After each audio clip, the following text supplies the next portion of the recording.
Mazmur 30 ayat 4 dan 5. Nyanyikanlah mazmur bagi Tuhan, hai orang-orang yang dikasihinya, dan persembahkanlah syukur kepada namanya yang kudus. Sebab sesaat saja ia murka, tetapi seumur hidup ia murah hati. Sepanjang malam ada tangisan, tapi menjelang pagi terdengar sorak-sorai.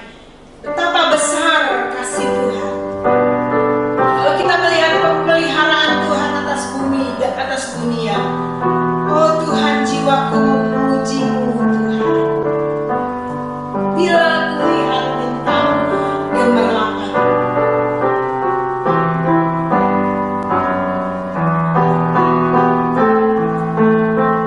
beri suara yang terbaik bagi Tuhan, saudara. Bila aku lihat bintang gemerlapan dan bunyi guru riuhku dengar, ya Tuhanku, tak putus aku heran melihat ciptaanmu yang besar. Maka jiwaku pun memuji-Mu, sungguh besar Kau Allahku. Maka jiwaku pun memuji-Mu, sungguh besar Kau Allahku.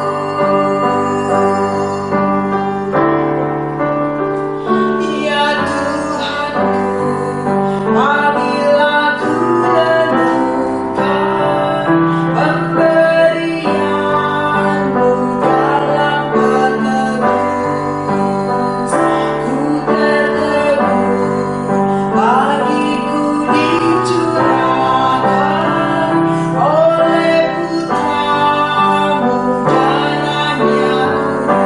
Maka jiwaku pun memuji-Mu, sungguh besar Kau Allahku.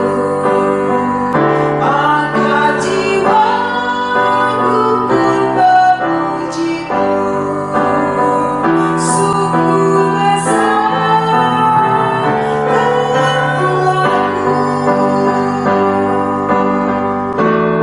Kau Apabila nanti Kristus memanggilku, sukacitaku amatlah besar.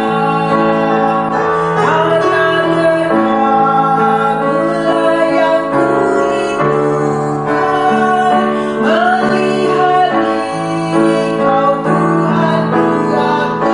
Maka jiwaku pun memuji-Mu, sungguh besar Kau Allahku.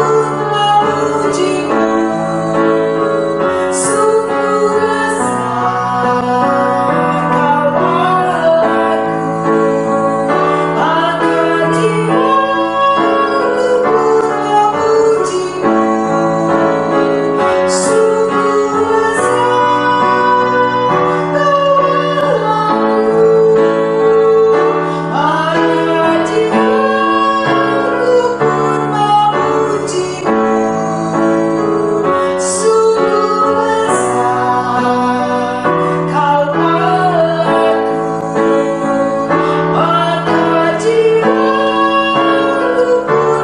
sungguh besar Kau Allahku. Maka jiwaku pun memuji-Mu, sungguh besar Kau Allahku.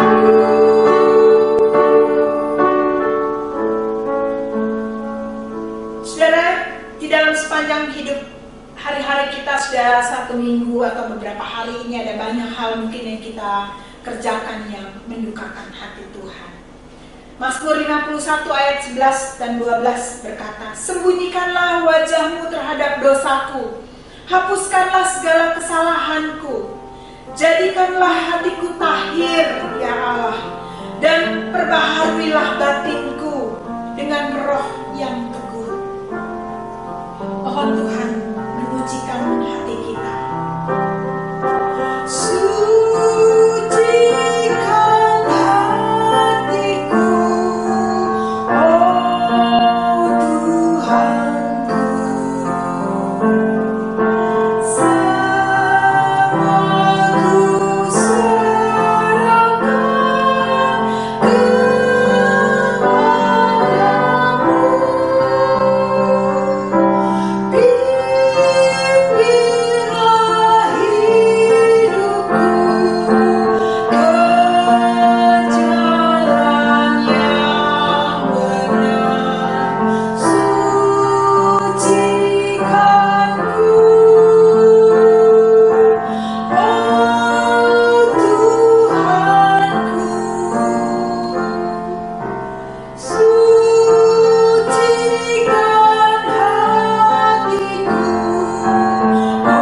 Mari Bapak Ibu yang dikasihi Tuhan, dengan segala kerendahan hati kita datang menghadap Tuhan, mohon pengampunan yang daripadanya.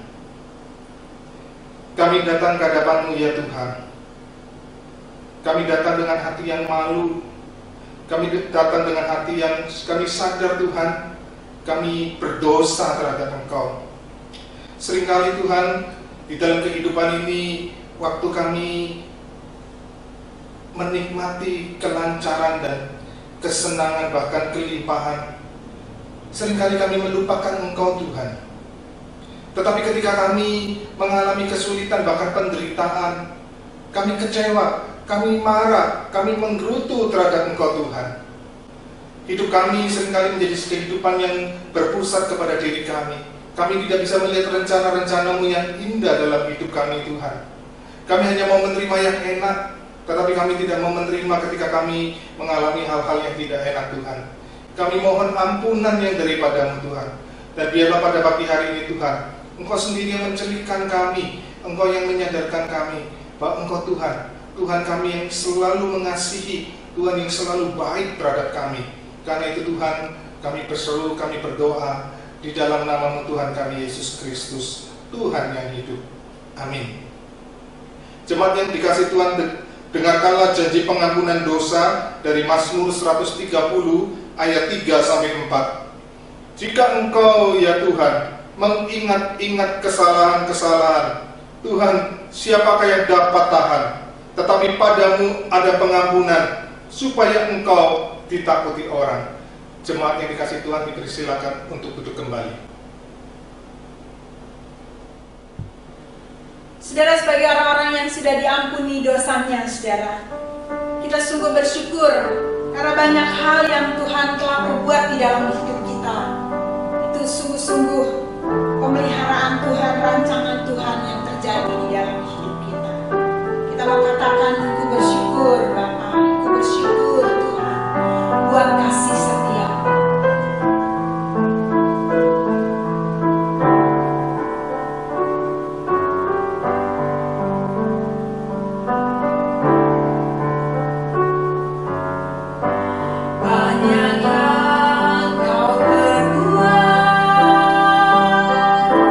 Di dalam hidupku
17, Roh itu bersaksi bersama-sama dengan roh kita bahwa kita adalah anak-anak Allah. Dan jika kita adalah anak, maka kita juga adalah ahli waris. Maksudnya orang-orang yang berhak menerima janji-janji Allah, yang akan menerimanya bersama-sama dengan Kristus, yaitu jika kita menderita bersama-sama dengan Dia, supaya kita juga dipermuliakan bersama-sama dengan Dia. Saudara, mari kita bangkit berdiri bersama dengan gereja di segala abad dan tempat. Kita akan mengakui pengakuan iman kita berdasarkan pengakuan iman rasuli. Mari kita mengikrarkannya demikian.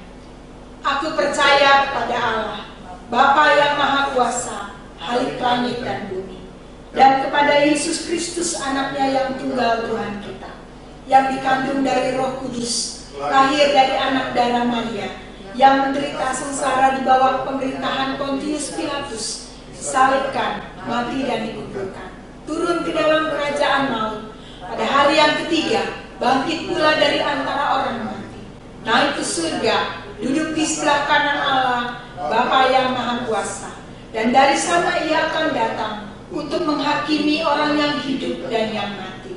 Aku percaya pada Roh Kudus, gereja yang kudus dan am, persekutuan orang kudus, pengampunan dosa, kebangkitan tubuh, dan hidup yang kekal. Amin. Silakan duduk, saudara. Firman Tuhan sekali lagi menyapa kita, dan Ia menjadi terang di dalam kehidupan kita. Di hadirat-Mu ku bersujud untuk mendengar suara-Mu, untuk melihat wajah-Mu sekali lagi, Tuhan. Di hadirat-Mu ku bersujud menikmati kehadiran-Mu. Ku buka hati saat ini untuk mendengar suara-Mu. Firman-Mu Tuhan, ya sungguh benar, menerangi jalanku. Firman-Mu Tuhan membentuk hidupku. Ku bersyukur padamu. Di hadirat-Mu, di hadirat-Mu ku bersujud menikmati kehadiran-Mu. Ku buka hati saat ini untuk mendengar suara-Mu. Firman-Mu Tuhan, ya sungguh benar, menerangi jalanku. Firman-Mu Tuhan membentuk hidupku. Ku bersyukur padamu. Di hadirat-Mu ku bersujud menikmati kehadiran-Mu. Ku buka hati saat ini untuk mendengar suara-Mu.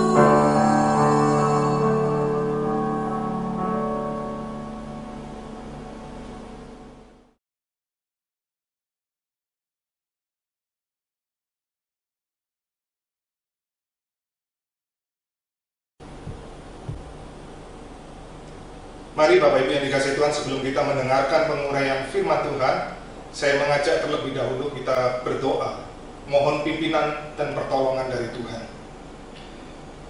Ya Tuhan, kami datang menghadap hadirat-Mu.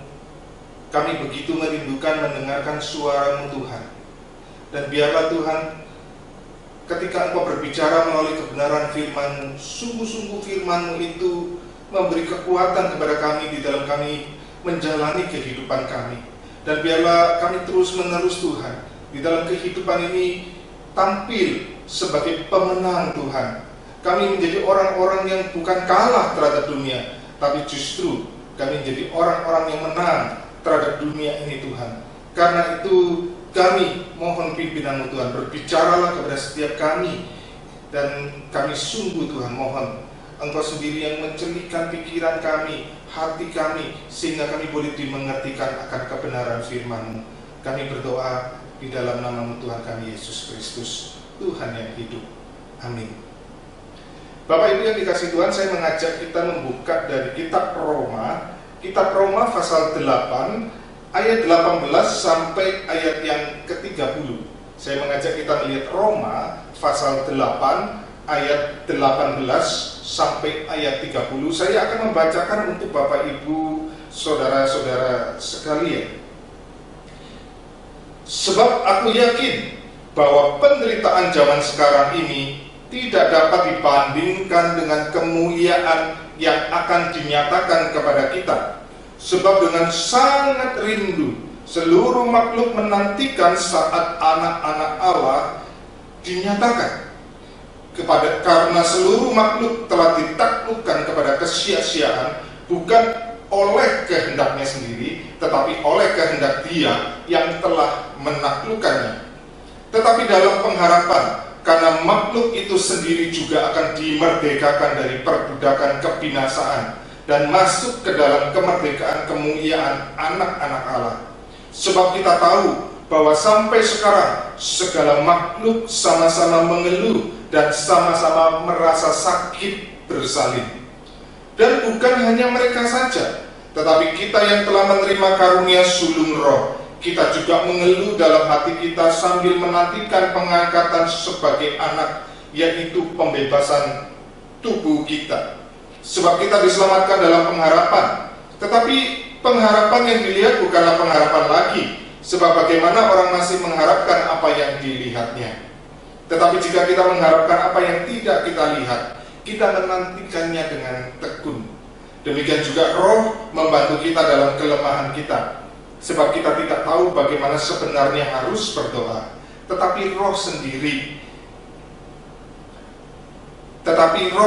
berdoa untuk kita kepada Allah dengan keluhan-keluhan yang tidak terucapkan. Dan Allah menyelidiki hati nurani, mengetahui maksud Roh itu, yaitu bahwa Ia sesuai dengan kehendak Allah berdoa untuk orang-orang kudus. Kita tahu sekarang bahwa Allah turut bekerja dalam segala sesuatu untuk mendatangkan kebaikan bagi mereka yang mengasihi Dia, yaitu bagi mereka yang terpanggil sesuai dengan rencana Allah. Sebab semua orang yang dipilihnya dari semula, mereka juga ditentukannya dari semula untuk menjadi serupa dengan gambaran anaknya, supaya Ia, anaknya itu menjadi yang sulung di antara banyak saudara. Dan mereka yang ditentukannya dari semula, mereka itu juga dipanggilnya. Dan mereka yang dipanggilnya, mereka itu juga dibenarkannya.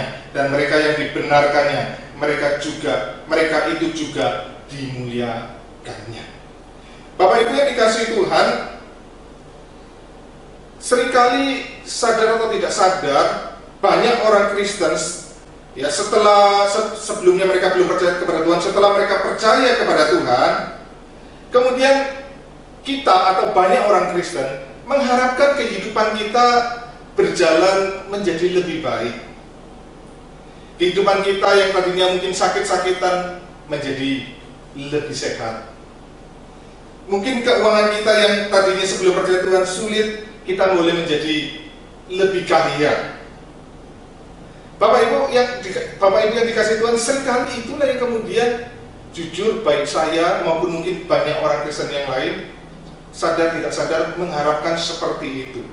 Tetapi kalau kita melihat realita di dalam kehidupan ini Bapak Ibu, ternyata apa yang kita bayangkan, apa yang kita harapkan itu seringkali tidak sesuai dengan kenyataan yang terjadi dalam kehidupan kita. Ternyata setelah menjadi orang Kristen, kita nggak menjadi lebih kaya, kita nggak menjadi lebih sehat, kita nggak menjadi lebih lancar kehidupan kita. Ada banyak hal yang kita alami di dalam kehidupan ini. Mau tidak mau kita harus mengakui kita mengalami banyak kesulitan.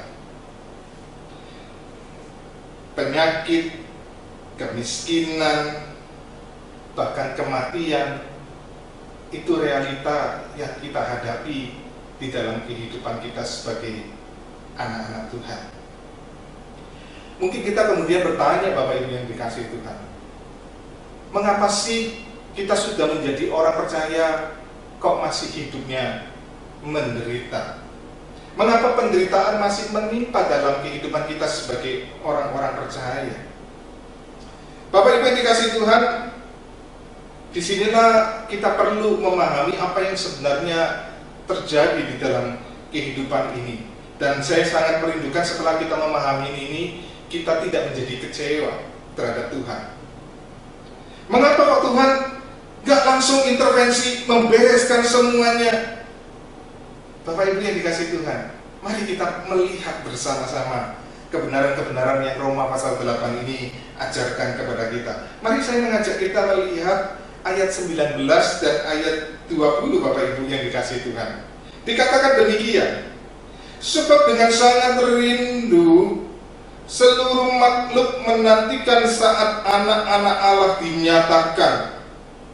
Karena seluruh makhluk telah ditaklukkan kepada kesia-siaan, bukan oleh kehendaknya sendiri, tetapi oleh kehendak Dia yang telah menaklukkannya. Ayat ini kalau kita baca, Bapak Ibu, ini ayat menunjuk kepada peristiwa waktu manusia yang pertama, yaitu Adam dan Hawa, itu jatuh di dalam dosa. Nah, waktu Adam dan Hawa jatuh di dalam dosa, Tuhan sebelumnya sudah ngomong sama Adam dan Hawa, semua buah di dalam taman ini boleh kamu makan, tetapi satu buah dari pohon pengetahuan baik dan jahat itu jangan kamu makan. Waktu kamu makan, kamu akan mati. Tetapi kemudian Adam dan Hawa tidak taat. Adam dan Hawa makan buah itu, dan disitulah Adam dan Hawa jatuh di dalam dosa. Maka ketika Tuhan ngomong waktu kamu makan buah itu kamu akan mati, maka kata mati itu menunjukkan kepada satu kondisi, yaitu manusia terputus hubungannya dengan Allah. Manusia mengalami kematian rohani. Maka disitulah ketika manusia pertama jatuh di dalam dosa, manusia itu melawan Allah, maka manusia mengalami kutuk atau menerima kutuk atau hukuman daripada Allah. Maka hukuman itu yaitu mereka tadi saya katakan mati, terpisah dari Allah. Maka kemudian bukan cuma manusia terpisah dengan Allah, di mana menunjukkan relasi manusia dengan Allah sudah menjadi rusak, tetapi kemudian juga manusia dengan sesamanya, bahkan dengan dirinya sendiri, relasinya menjadi rusak, Bapak Ibu yang dikasihi Tuhan.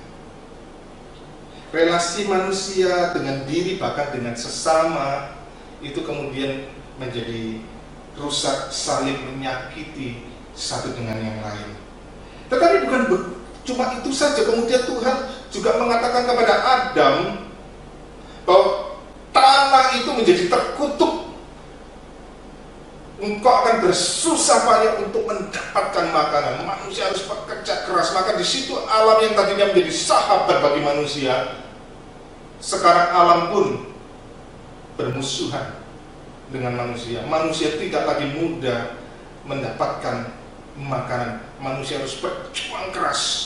Maka Bapak Ibu yang dikasihi Tuhan, kita melihat sebuah kenyataan setelah manusia jatuh dalam dosa. Manusia hidup dalam satu kehidupan yang kemudian tidak mudah.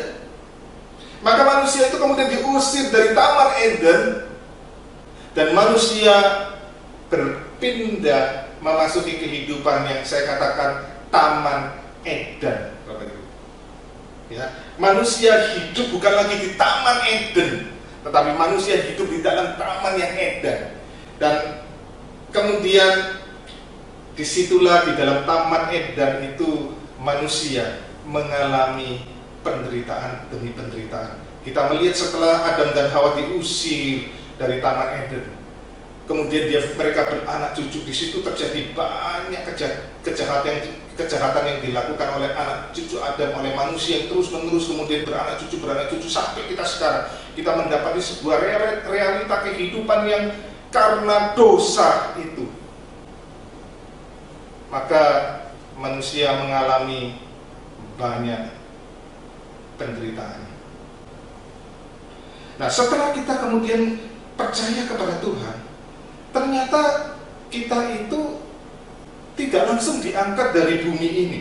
Kita tidak dicabut dari Taman Eden ini, Bapak Ibu. Tapi Tuhan tetap menempatkan kita di tengah-tengah dunia ini, Bapak Ibu.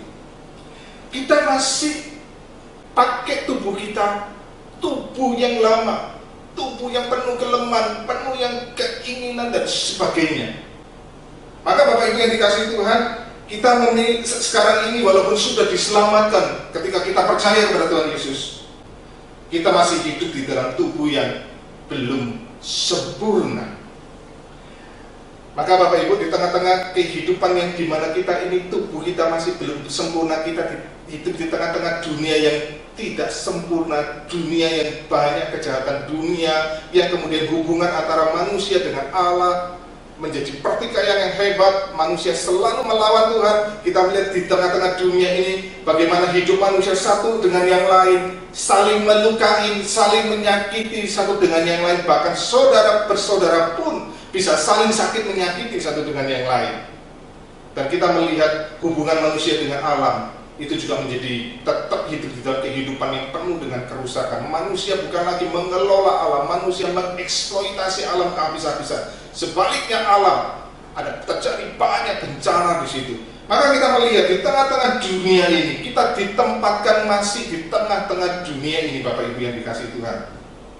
Dan di tengah-tengah dunia yang tidak sempurna ini, bahkan di dalam diri kita yang masih belum sempurna ini, disitulah kita mengalami penderitaan. Ada 3 penyebab penderitaan, Bapak Ibu yang dikasihi Tuhan, waktu kita masih hidup di dalam dunia ini. Penderitaan yang pertama adalah penderitaan yang disebabkan oleh diri kita sendiri. Ada banyak hal yang kita alami sekarang mungkin karena apa yang kita perbuat dulu, dan dampaknya sekarang kita alami. Mungkin kita dulu suka sembarangan, kita pakai misalnya kita merokok dengan luar biasa, kemudian kita pakai narkoba, kita mabuk-mabukan, dan kemudian waktu kita bertobat, kita sudah tinggalkan itu semua. Ternyata dampak apa yang kita lakukan itu masih melekat. Sisa-sisa obat-obatan dan minuman keras, mungkin rokok itu kemudian mempengaruhi paru-paru kita, jantung kita, organ-organ tubuh kita, sehingga tubuh kita kemudian mengalami banyak penyakit, Bapak Ibu yang dikasihi Tuhan. Mungkin kita tidak kerjakan pernikahan dengan baik-baik, dan kemudian sekarang kita menemui relasi yang saling bertengkar, yang tidak bisa harmonis, yang senang sekali kemudian saling menyalahkan, saling menyakiti, dan hidup kita penuh dengan penderitaan. Itu disebabkan oleh diri kita sendiri. Tetapi tidak selalu penderitaan disebabkan oleh diri kita, Bapak Ibu. Realitanya kemudian penderitaan itu kemudian yang kedua bisa disebabkan oleh orang lain. Kita menderita karena kejahatan yang dilakukan oleh orang lain. Misalnya kita lihat di dalam Alkitab, Yusuf, dia dijual sebagai budak di Mesir, sampai kemudian di Mesir pun dia mengalami dimasukkan ke dalam penjara.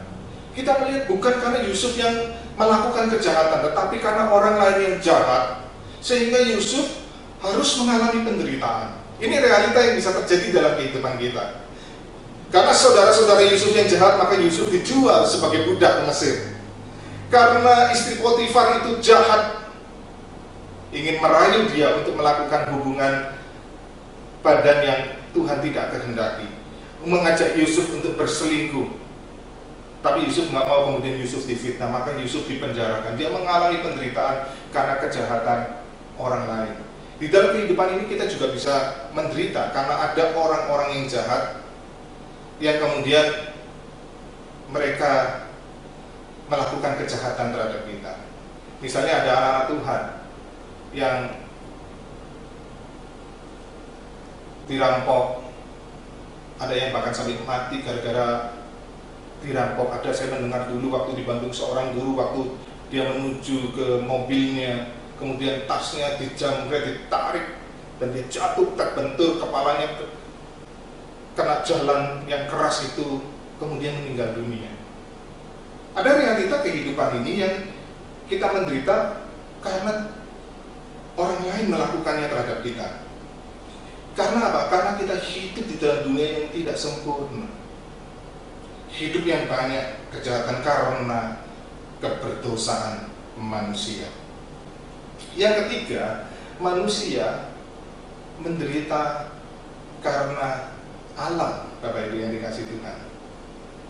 Ada orang-orang yang menderita karena bencana alam. Terjadi gempa bumi, banjir, longsor, sehingga bukan cuma harta bendanya yang habis, tetapi juga orang-orang yang dikasihnya juga meninggal dunia. Bapak Ibu, ini realita yang terjadi karena alam, karena bencana alam yang terjadi. Saya pernah mendengar kisah seorang ibu yang waktu gempa di Padang terjadi, itu dia punya ruko-rukonya ambruk, dan dia tertindih, suaminya dan anaknya yang kecil itu juga tertimpa. Dia selamat tetapi dalam kondisi yang separuh tubuhnya itu remuk, sehingga harus mengalami banyak operasi. Tapi kemudian dia juga melihat waktu beton-beton itu diangkat, bagian-bagian tubuh dari suami dan anaknya itu lepas satu persatu. Suami dan anaknya meninggal dunia. Kita bisa mengalami penderitaan karena bencana alam, Bapak Ibu yang dikasih Tuhan. Alam juga berkaitan dengan penyakit. Sebuah realita yang kita hadapi di tengah-tengah alam ini seperti yang kita hadapi sekarang karena wabah virus corona, sakit penyakit. Sesuatu yang manusia tidak pernah bisa hindari. Kita bisa mengalami bukan karena kita. Ya memang sebagai penyakit kita alami karena gaya hidup kita yang tidak sehat. Tetapi tidak selalu demikian, Bapak Ibu. Saya menemukan ada seorang ibu yang sudah jaga begitu luar biasa pola makan, pola hidup, semua dengan begitu baik, tapi tetap kena kanker payudara. Dan saya mengenal ibu itu, akhirnya ibu itu dipanggil pulang oleh Tuhan. Kita bisa meninggal karena sakit penyakit. Maka Bapak Ibu yang dikasih Tuhan, inilah kemudian kita menghadapi sebuah realita di dalam kehidupan ini. Kita ini hidup di tengah-tengah dunia yang kalau kemudian kita baca, Bapak Ibu yang dikasih Tuhan, ayat yang ke-20 kita baca, karena seluruh makhluk telah ditaklukkan kepada kesia-siaan, bukan karena kehendaknya sendiri, tetapi oleh kehendak Dia yang telah menaklukkannya. Oleh kehendak Allah, dunia ini ditaklukkan kepada kesia-siaan, kepada kutuk. Bukan karena Allah jahat, tetapi karena manusia yang jahat, manusia melawan Allah, manusia memberontak kepada Allah, sehingga Allah hukum Adam Hawa yang mewakili seluruh umat manusia. Jadi kalau kita protes, itu kan Adam dan Hawa yang jatuh dalam dosa, aku kan enggak.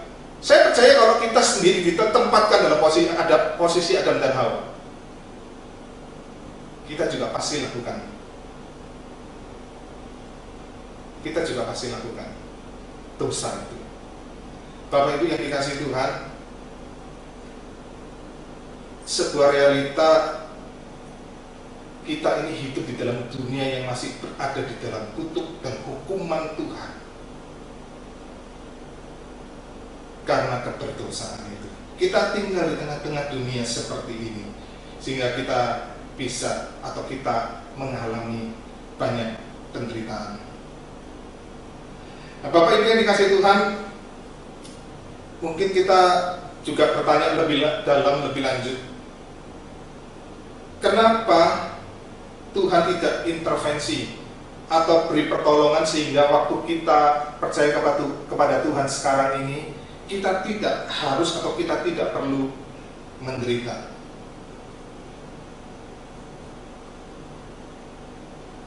kita akan melihat dari kebenaran kitab Roma ini Bapak Ibu, apa yang Tuhan jawab dengan pertanyaan ini. Kalau kita baca ayat 17, ayat 18, ayat 19 dan ayat 21, saya bacakan nih Bapak Ibu. Dan jika kita adalah anak, maka kita adalah juga ahli waris. Maksudnya orang-orang yang berhak menerima janji-janji Allah, yang akan menerimanya bersama-sama dengan Kristus, yaitu jika kita menderita bersama-sama dengan Dia, supaya kita juga dipermuliakan bersama-sama dengan Dia. Perhatikan kata kunci, dipermuliakan bersama-sama dengan Dia. Sebab aku yakin bahwa penderitaan zaman sekarang ini tidak dapat dibandingkan dengan kemuliaan yang akan dinyatakan kepada kita. Penderitaan zaman sekarang ini tidak dapat dibandingkan dengan kemuliaan yang akan kita terima nanti. Sebab dengan sangat rindu seluruh makhluk menantikan saat-saat anak-anak Allah dinyatakan. Itu bicara tentang kemuliaan. Ayat 21, tetapi dalam pengharapan karena makhluk itu sendiri juga akan dimerdekakan dari perbudakan kebinasaan dan masuk ke dalam kemerdekaan kemuliaan anak-anak Allah. Maka hal yang pertama, Roma ini ingin bicara kepada kita, yaitu Allah menetapkan penderitaan yang kita alami ini satu saat akan berhenti. Artinya tidak terus-menerus kita akan menderita. Jadi penderitaan yang kita alami di dalam dunia ini tidak selama-lamanya. Ada satu saat akan berhenti, baik nanti itu waktu kita dipanggil pulang ke rumah Bapa, ataupun nanti waktu Tuhan Yesus datang kedua kali. Seluruh penderitaan itu akan diganti dengan kemuliaan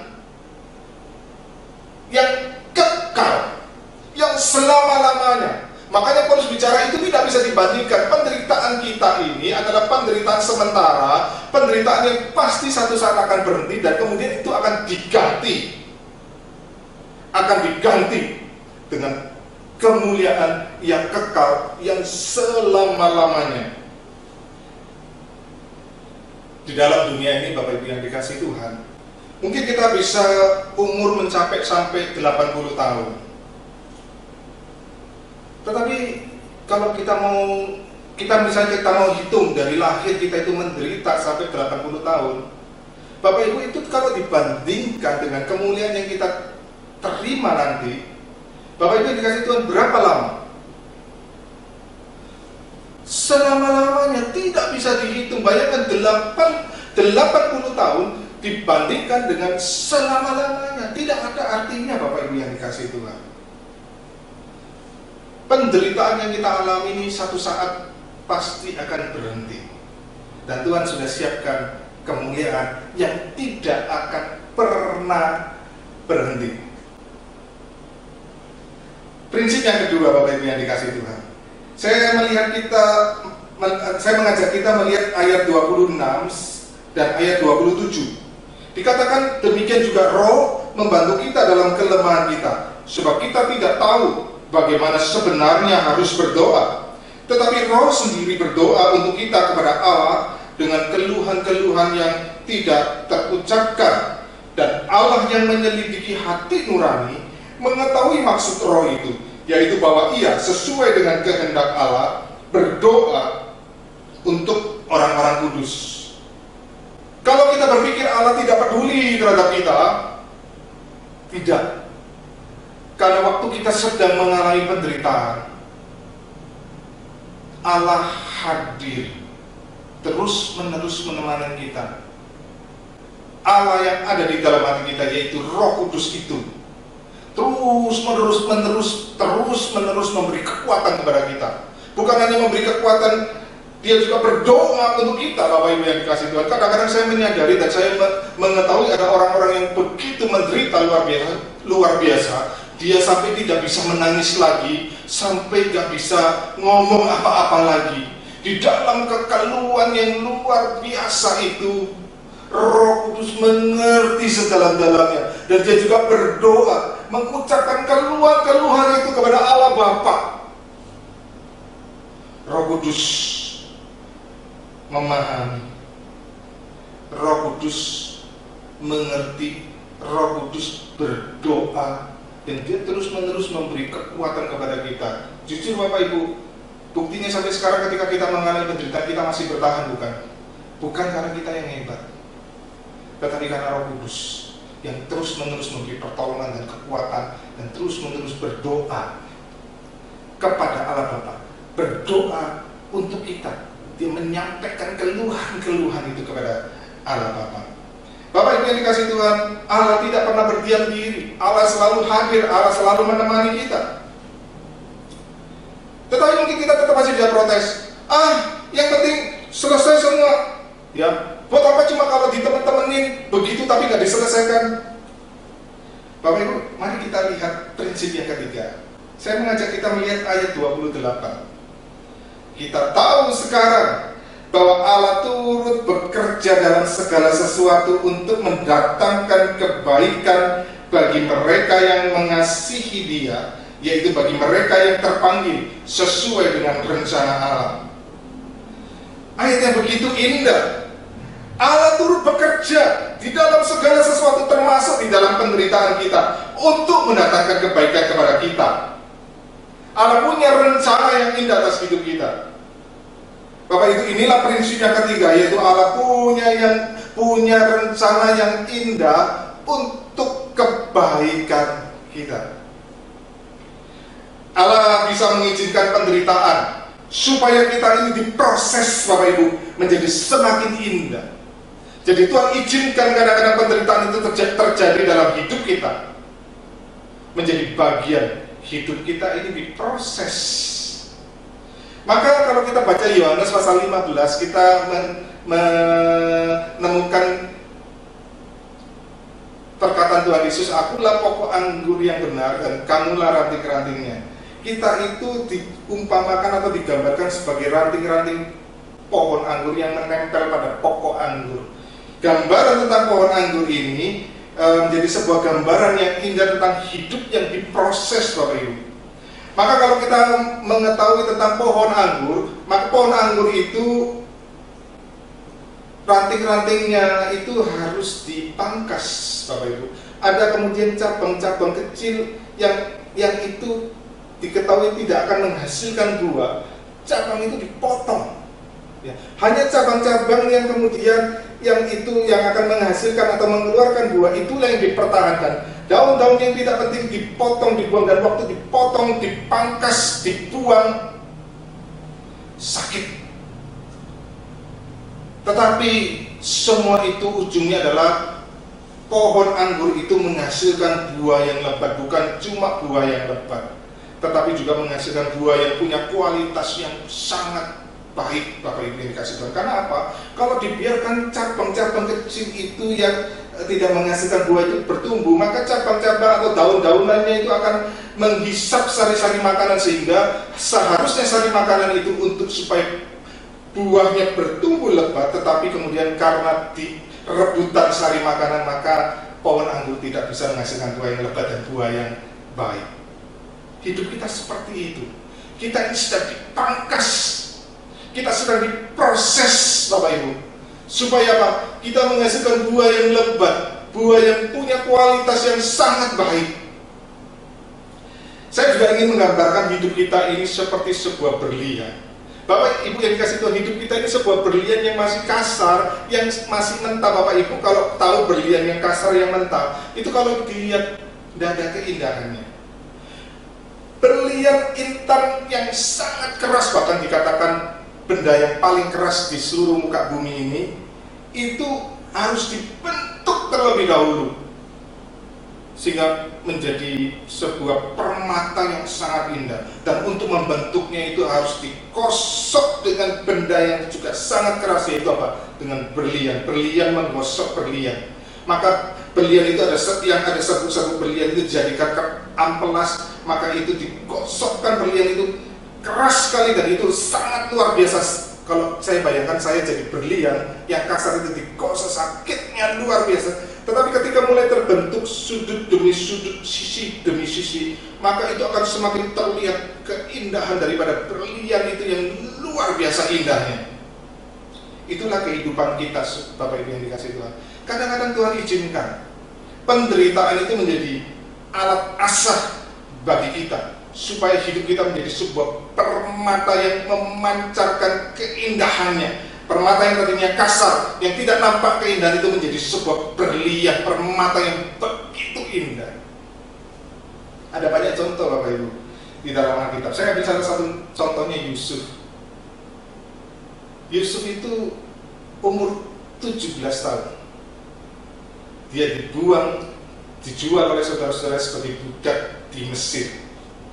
Sudah jadi budak, kemudian dia diajak berselingkuh oleh istri Potifar, tuannya itu. Dia diajak berselingkuh tapi dia nggak mau. Akhirnya jadi fitnah, dituduh mau memperkosa akan nyonya dari tuannya. Maka dia dimasukkan ke dalam penjara. Sebuah kehidupan yang sangat kelam yang Yusuf alami. Bayangkan umur 17 tahun masih tidak tahu apa-apa tentang dunia ini, Bapak Ibu yang dikasihi Tuhan. Kemudian masuk ke dalam kehidupan perbudakan, masuk kemudian di dalam penjara, dianggap sebagai penjahat. Dan penjara pada waktu itu bukan penjara yang seperti sekarang, adalah penjara di bawah tanah yang gelap, yang lembab, yang sangat tidak layak untuk ditinggali. Dan Yusuf harus mengalami ini berapa lama? 17 tahun. 17 tahun bukan waktu yang singkat. Dan saya percaya kalau saya ditempatkan di dalam posisi Yusuf, atau kita ditempatkan dalam posisi Yusuf, mungkin kita nunggu 1 hari selesai, itu rasanya seperti 1 tahun. Rasanya kalau nunggu 17 tahun itu seperti berpuluh-puluh tahun, bahkan seperti ratusan tahun lamanya. Sangat menyiksa sekali Bapak Ibu yang dikasihi Tuhan. Tetapi Tuhan izinkan 17 tahun Yusuf diproses. Yusuf dibentuk menjadi seorang yang luar biasa. Tuhan bentuk dia menjadi seorang yang sabar, seorang yang kemudian yang indah sekali dicatat di dalam Alkitab, seorang yang penuh dengan pengampunan. Bapak Ibu, ketika dia sudah mencapai kedudukan yang sangat tinggi di Mesir, orang nomor 2, nomor 1-nya Firaun, dia nomor 2 nih Bapak Ibu. Ketika saudara-saudaranya datang membeli gandum ke Mesir, karena di seluruh daerah waktu itu terjadi bencana kelaparan yang luar biasa. Bapak Ibu, saya percaya kalau Yusuf mungkin setahun 2 tahun jadi budak dan di penjara, dan setelah itu dia menjadi penguasa, itu saudara-saudaranya bisa celaka. Tetapi karena Tuhan sudah proses Yusuf, hatinya sekarang menjadi hati yang penuh pengampun. Orang yang dulunya membuang dia, membuat dia hidup penuh penderitaan, tapi sekarang justru dia bisa mengampuni saudara-saudaranya. Dia pelihara saudara-saudara supaya keluarga mereka tidak binasa, keluarga mereka diselamatkan.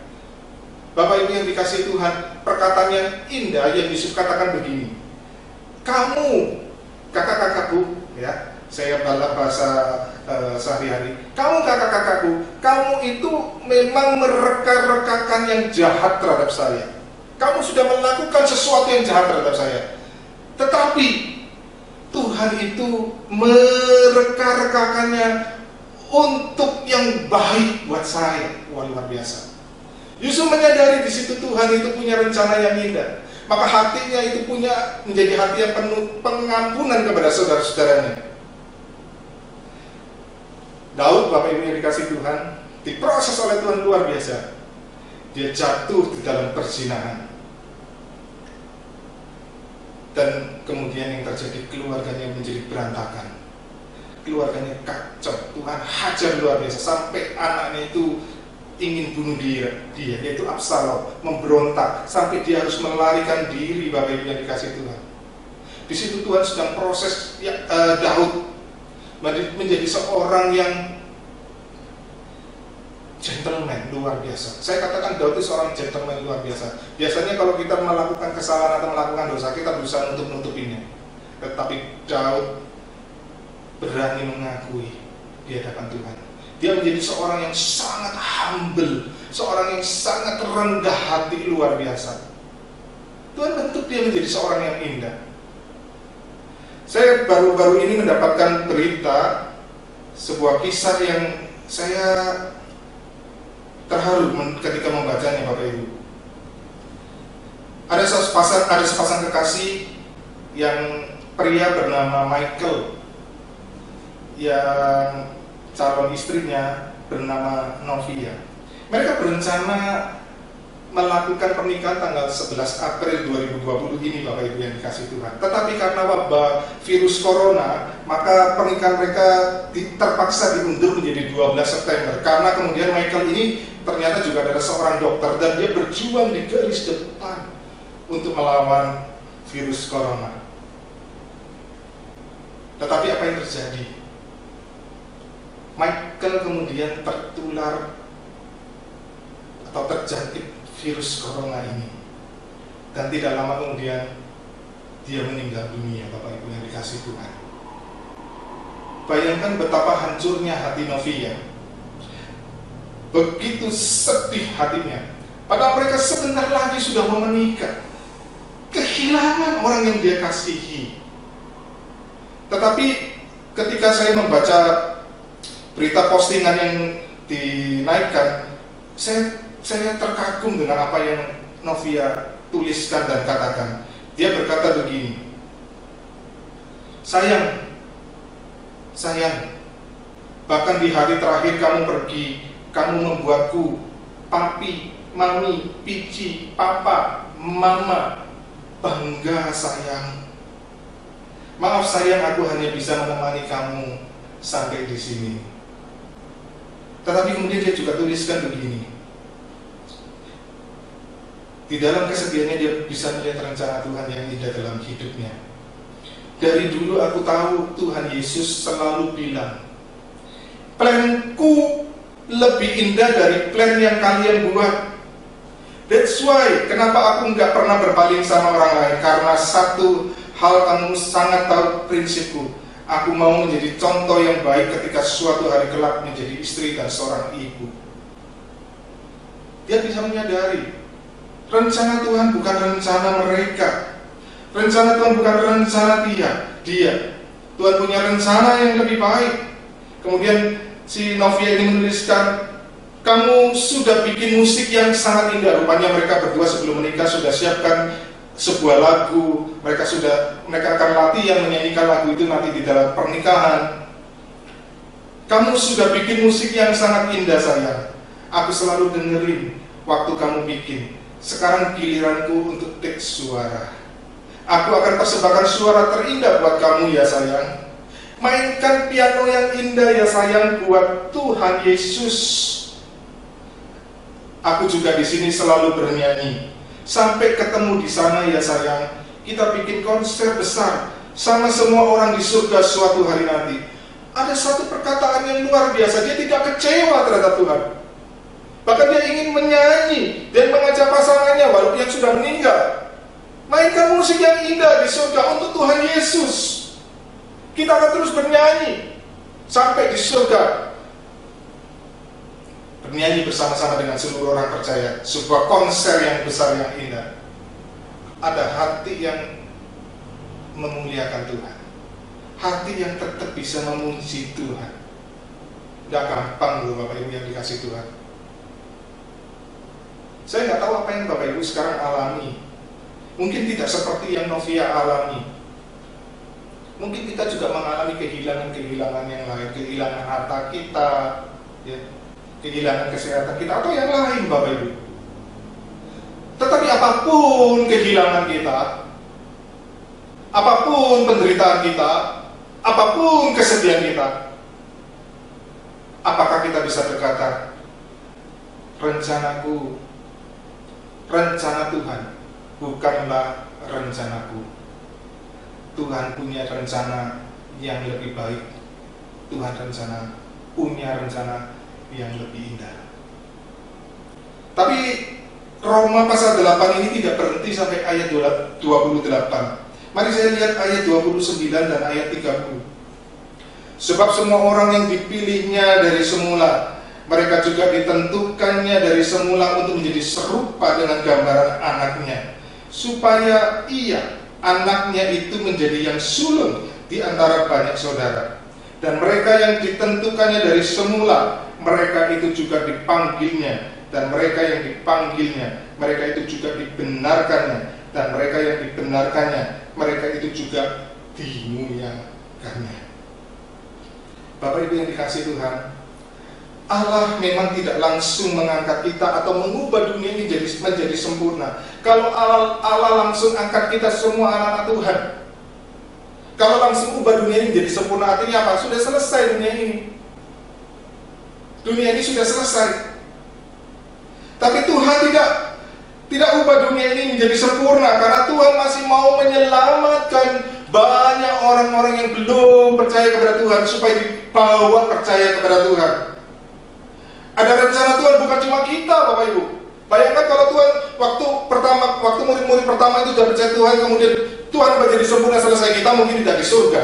Kita tidak punya pengharapan akan keselamatan. Tetapi Tuhan masih sabar. Tuhan tidak ubah dunia ini, karena Dia masih mau membawa banyak orang lagi datang kepadanya. Dalam rencana keselamatannya ini, Bapak Ibu, Allah mau pakai kita. Allah mau pakai kita yang sudah diproses menjadi buah pohon anggur yang berbuah lebat dan punya kualitas yang baik. Kita yang sudah diproses menjadi sebuah permata berlian yang memancarkan keindahan Tuhan, untuk menjangkau orang-orang yang belum percaya kepada Tuhan. Kita diproses menjadi indah supaya kita menjadi alat di tangan Tuhan untuk menjangkau orang-orang yang belum percaya kepada Tuhan, yang belum mengenal kepada Tuhan. Kalau kita baca Roma pasal 10 ayat 13 sampai 15, sebab barang siapa yang berseru kepada nama Tuhan akan diselamatkan. Tetapi bagaimana mereka dapat berseru kepadanya jika mereka tidak percaya kepada Dia? Bagaimana mereka dapat percaya kepada Dia jika mereka tidak mendengar tentang Dia? Bagaimana mereka mendengar tentang Dia jika tidak ada yang memberitakannya? Dan bagaimana mereka dapat memberitakannya jika mereka tidak diutus? Seperti ada tertulis, betapa indahnya kedatangan mereka yang membawa kabar baik.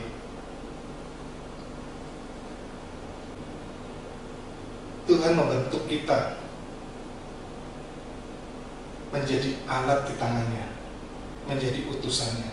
Saya percaya apa yang dituliskan oleh Novia. Saya nggak tahu apakah itu di Twitter atau Instagram dia. Dan ketika itu dibaca oleh banyak orang,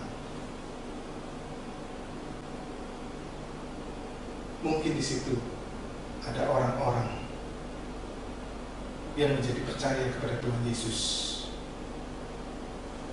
Saya tidak tahu Bapak Ibu, tetapi yang saya tahu pasti kehidupan kita yang diproses menjadi indah itu tidak akan menjadi kehidupan sia-sia, tetapi menjadi kehidupan yang memancarkan keindahannya, menjadi berkat, menjadi terang, menjadi garam bagi orang-orang di sekitar kita. Ini sebuah panggilan kita. Di tengah-tengah kesulitan ini, ketika kita diproses, bukan kita menjadi orang yang egois, mementingkan diri kita, tapi bagaimana kehidupan kita. Saya tahu mungkin kita tidak pintar ngomong, ya, mungkin kita tidak punya harta untuk bagikan, tetapi ketika orang-orang di sekitar kita melihat kehidupan kita yang indah, yang penuh ucapan syukur, yang memuji-muji Tuhan di kala menderita, saya bisa bayangkan ada orang-orang yang disentuh hatinya, dibukakan hatinya oleh Roh Kudus untuk percaya kepada Tuhan Yesus. Bapak Ibu, pertanyaannya, maukah hidup kita ini dipakai di tengah-tengah situasi yang ada, di tengah-tengah dunia yang penuh dengan kesulitan, penderitaan, banyak kekacauan di mana-mana, tapi kita boleh menjadi kesaksian yang indah. kita menjadi seperti sebuah permata yang indah yang memancarkan keindahan. Kita menjadi terang bagi sekeliling kita. Maukah saudara dan saya dipakai oleh Tuhan memberkati, menjangkau orang-orang lain supaya percaya kepada Tuhan Yesus? Ini adalah rencana Tuhan. Masih banyak lagi dan banyak lagi dan banyak lagi orang yang Tuhan mau bawa untuk diselamatkan. Biarlah kebenaran ini menyadarkan kita, Tuhan tidak pernah tinggal diam. Tuhan selalu hadir di dalam hidup kita. Tuhan membentuk kita, dan Tuhan mau pakai kita untuk mengerjakan rencana keselamatan yang indah itu bagi dunia ini. Mari kita bersama-sama tundukkan kepala, kita berdoa. Terima kasih Tuhan untuk kebenaran firman-Mu yang terus mengingatkan kami bahwa Engkau tidak pernah membiarkan kami sendiri. Ada kemuliaan yang Kau sediakan bagi kami Tuhan. Saat ini kalaupun kami mengalami penderitaan, ada rencana-Mu yang indah. Engkau sedang memproses hidup kami menjadi kehidupan yang indah Tuhan. Bukan hanya itu Tuhan, kami tahu Engkau sedang memakai kami di dalam kehidupan yang memancarkan keindahan-Mu menjadi kesaksian, boleh membawa banyak orang datang dan percaya kepada Engkau Tuhan. Biarlah Tuhan, Engkau sendiri yang terus memimpin hidup kami. Kami percaya Tuhan, kami mau Tuhan, Engkau memproses diri kami Tuhan. Kami sungguh mengucap syukur kalau saat ini Engkau izinkan kami mengalami kesulitan di dalam hidup kami. Kami tahu bukan karena Engkau jahat Tuhan, tapi Engkau sedang membentuk hidup kami menjadi hidup yang indah. Tetapi Tuhan, kami jujur harus mengakui kadang-kadang Tuhan, kami lemah, kami tidak kuat, kami merasa tidak berdaya. Biarlah Engkau Allah Roh Kudus yang terus memegang, menopang, memberi kekuatan kepada kami. Tuhan, inilah kami. Kami berdoa di dalam nama Tuhan kami Yesus Kristus, Tuhan kami yang hidup. Amin.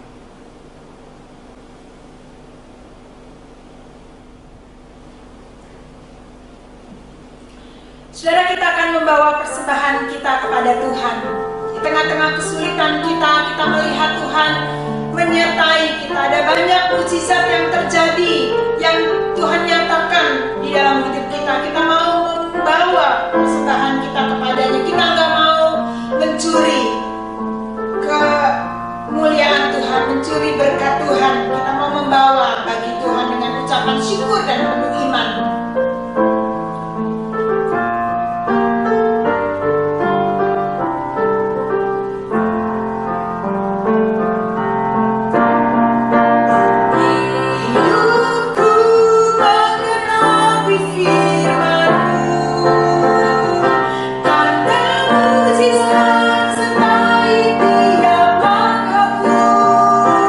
Kau bersamaku.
dalam hidup kami.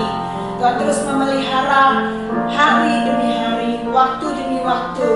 Tuhan, biarlah Engkau memakai persembahan ini Tuhan menjadi alat bagi pekerjaan Tuhan, menjadi alat kepanjangan kasih Tuhan untuk menyatakan kasih Tuhan di tengah-tengah gereja ataupun di luar gereja lokal ini. Kami mengucapkan syukur, mohon Tuhan yang menyucikan persembahan-persembahan ini. Di dalam nama Tuhan Yesus kami berdoa mengucap syukur. Amin.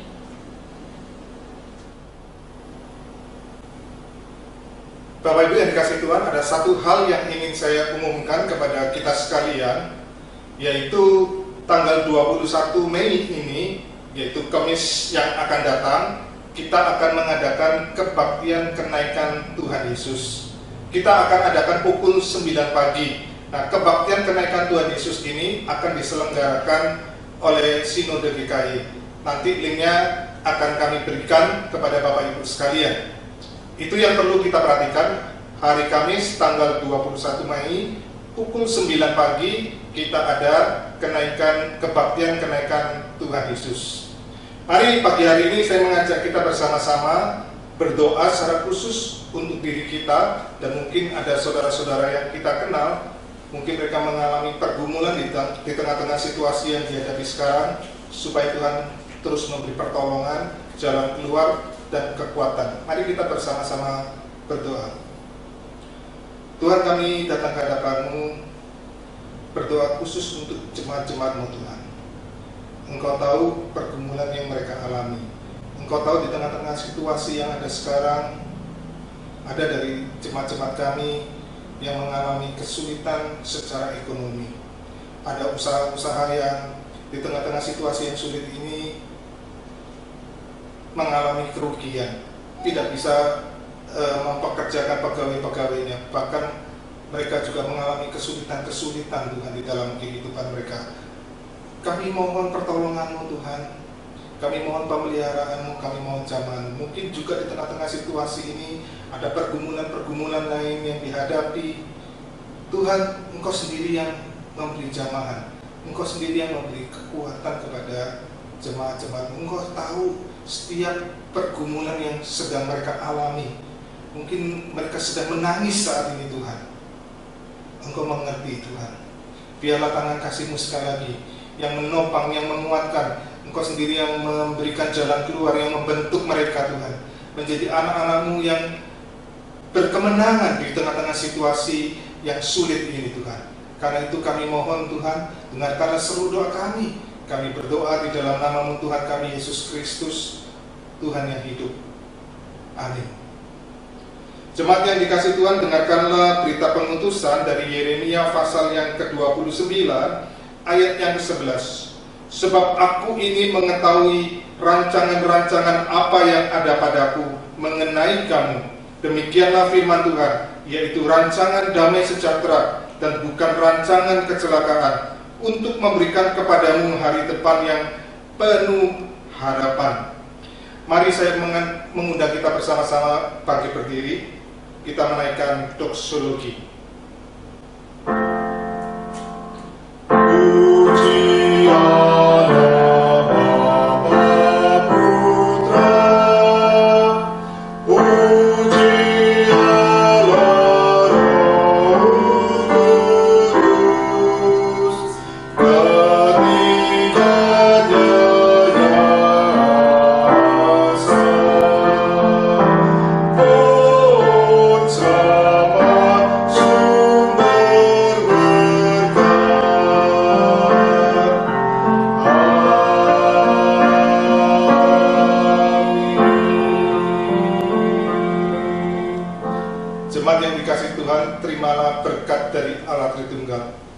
Kasih yang begitu sempurna dari Allah Bapa, anugerah yang begitu besar dari Tuhan kita Yesus Kristus, persekutuan, pimpinan, hikmat dan pertolongan dari Allah Roh Kudus menyertai saudara-saudara sekalian dimanapun engkau berada, dari sekarang sampai Tuhan Yesus Kristus datang kedua kali, bahkan sampai selama-lamanya. Amin. Oh.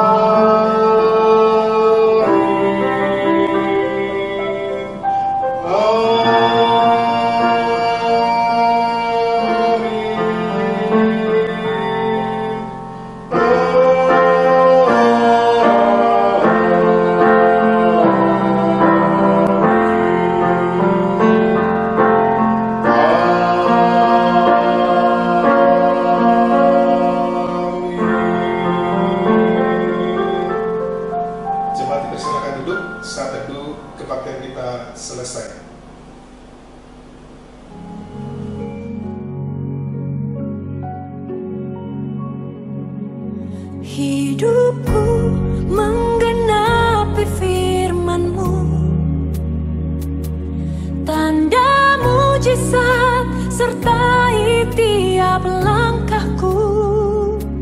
Kau bersamaku di dalamku, jadi bukti kebesaran-Mu.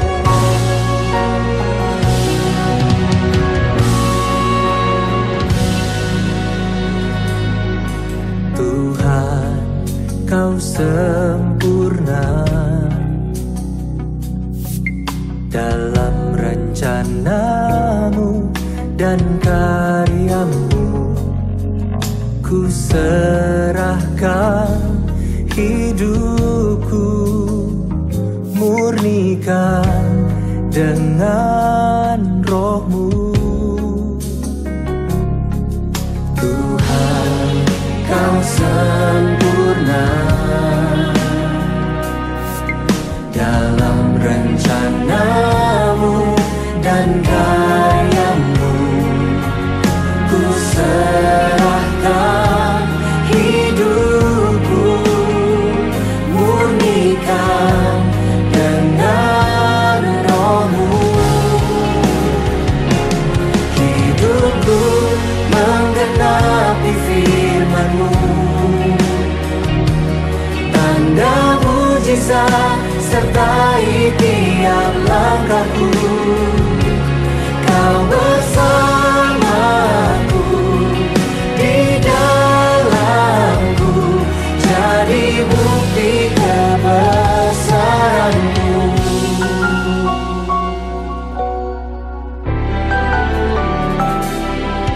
Tuhan, Kau sempurna dalam rencana-Mu dan karya-Mu. Ku serahkan hidupku, murnikan dengan Roh-Mu.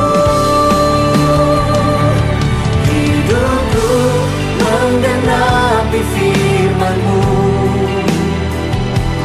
tanda mujizat sertai tiap langkahku. Kau bersamaku di dalamku, jadi bukti kebesaran-Mu.